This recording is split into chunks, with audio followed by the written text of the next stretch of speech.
C'est au pas de course qu'Amédée Kouakou a sillonné, hier, des villages et campements du département de Daloa.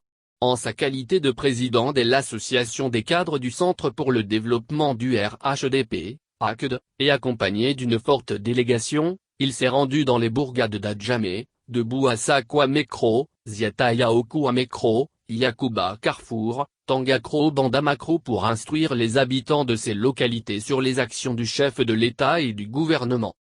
Le président de l'ACD, dans son adresse, a déclaré que le président de la République, Alassane Ouattara, demeure le seul bâtisseur, après le père fondateur de la Côte d'Ivoire moderne, Félix Houphouët-Boigny.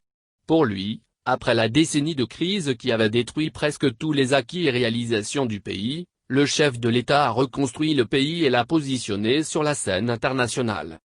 Il en veut pour preuve les grands échangeurs, les autoroutes, les ponts, l'électrification de villages, la construction d'écoles sur l'ensemble du territoire ivoirien, les grands colloques qu'il abrite et les personnalités qui défilent en Côte d'Ivoire depuis l'arrivée du président Ouattara. Amédée Kouakou, ministre de l'Équipement et de l'Entretien routier, a soutenu que grâce à lui, le pays a renoué avec la paix et la stabilité.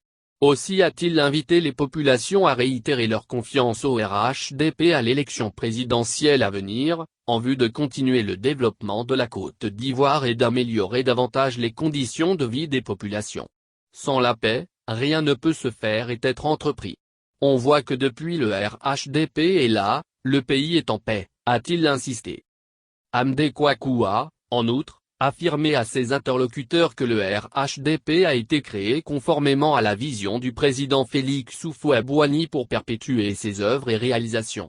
C'est le parti politique qui a une représentativité sur le territoire national et qui regroupe en son sein des cadres issus de différentes cultures, ethnies, et religions, a-t-il fait savoir. Il n'a pas manqué d'exhorter les populations rencontrées à profiter de la période de révision de la liste électorale, du 10 au 24 juin, pour se faire inscrire sur la liste électorale afin d'accomplir leur devoir civique le 31 octobre.